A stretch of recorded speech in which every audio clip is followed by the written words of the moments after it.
ตอนนี้เฮาได้เริ่มเปิดประมูลไปแล้วเด้อสำหรับ ID Mobile Legends ของเฮาสำหรับใครที่อยากประมูลก็ให้เข้าไปเพจหรือว่า Facebook ของสิประเสริฐบุญน้องหรือว่าเข้าไปเพจของเฮาแต่ละเพจก็ได้เฮาจะแชร์ลงเพจแต่ละเพจนำราคาประมูลเริ่มต้นอยู่0กีบให้บิดขึ้นรอบละ 200,000 ตอนนี้เริ่มเปิดประมูลไปแล้วได้1ชั่วโมงราคาปัจจุบันอยู่ที่6-7 ล้านถ้าแม่นไผอยากสู้ราคากันก็สามารถเข้าไปสู้ราคากันได้อยู่ Facebook เฟซชื่อว่าสิประเสริฐบุญน้องเป็นภาษาอังกฤษหรือภาษาลาวก็ได้จะขึ้น2เฟซภาษาอังกฤษเป็นเฟซหลักส่วนภาษาลาวเป็นเฟซสำรองของเฮาเองไผได้ไปคุ้มแน่นอนกับ ID เกม Mobile Legends ตัวนี้เติมไปบ่ต่ำกว่า300 ล้านแล้วเฉพาะปี 2025 ปีเดียวหากะ10 เดือนยังเติมไป100กับ5กว่าล้านละยังบ่รวมช่วงปีกายนี้เดือน8เดือน9ช่วงเริ่มเฮ็ดช่อง TikTok ใหม่ๆให้เติมอัดแท้อัดว่าเพื่ออยากให้ยอดวิวสูงแล้วก็คนเบิ่งหลายเฉพาะเดือน8เดือน9ฮอดเดือน12วันปีกายนี่ก็เติมไปอีก100นึงแล้วเฉพาะ2024กับ2025นี่เฮาเติมไป200กว่าแล้วยังบ่รวมก่อนหน้านั้นที่บ่ได้เฮ็ดคลิปบ่ได้เฮ็ดวิดีโอก็เติมไปหลักร้อยคือกัน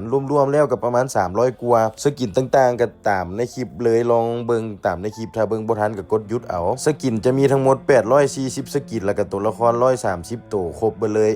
กระตันถ้าว่าซื้อไปแล้วไปเติมเพชรซะอีกจัก 3-4 หมื่นเพชรแล้วไปเหมาเอาสกินที่มันมาใหม่อยู่ในห้างค่า35สกินห้านแล้วก็ไปซุ่มเอาตัวมากิจกรรมมาใหม่3สกินตัวคอลเลกเตอร์กับอันนั้นมาใหม่อีก2เป็น5รวมกันถ้าเติมอีก 3-4 หมื่นเพชรก็เหมาเอาพวกนั้นก็ได้มาเพิ่มอีก40สกินปัจจุบัน840ก็รวมกันเป็น880สกินแต้มคอลเลกชันก็สิเพิ่มเป็นประมาณ 600,000 แต้มท็อปโลกก็อาจจะกลายเป็นประมาณ 3,000 อันนี้เว้าเรื่องพวกเจ้าไปเติมอัดเอาเองแต่ว่าอันนี้เฮาคือสิบ่ได้เติมแล้วเพราะว่าเฮาเปิดประมูลไปแล้วเด้ปัจจุบันนี่แรงอยู่ประมาณเทพ40ดาวเคยไปสูงสุด100ดาวแต้มคอลเลกชันปัจจุบันแม่น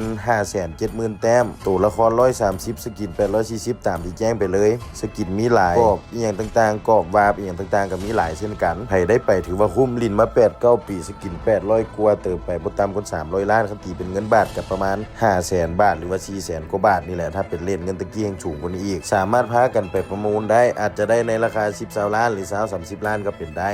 เติมไป300ได้30ก็ได้ 10% นึงเนาะบ่คุ้มซ้ำแต่ก็ย่ามันความสุขเฮาลิ้นมาโดดละเด้ดีเกมตัวนี้เคยมีคนมาถามซื้อในราคา48ล้านแต่เขาขอจ่าย30กว่าล้านแล้วเอาโทรศัพท์มาเติมแต่เฮาอยากได้เงินสดเฮาก็เลยบ่เอาเขาเจ้าสิเอา iPhone กับเงินสดมาให้เป็น48เอามาประมูลลิ้นดีกว่าได้รุ่นแน่ใช้เวลา7มื้อเด้อปิดประมูลวันที่13เดือน10 2025ก็คือเวลา10 โมง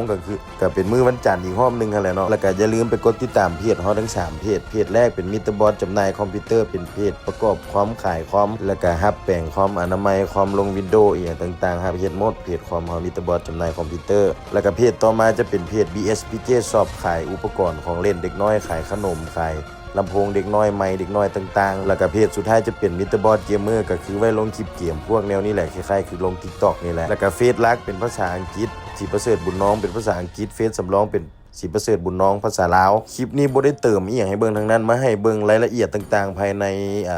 ID เกมเฮาซื่อๆบางคนเขาเจ้าอยากได้คลิปเบิ่งเป็นคลิปก็สิส่งคลิปนี้ให้เขาเจ้าเบิ่งแพ็ครายสัปดาห์เฮาก็เติมไว้ให้70กว่ามื้อพุ่น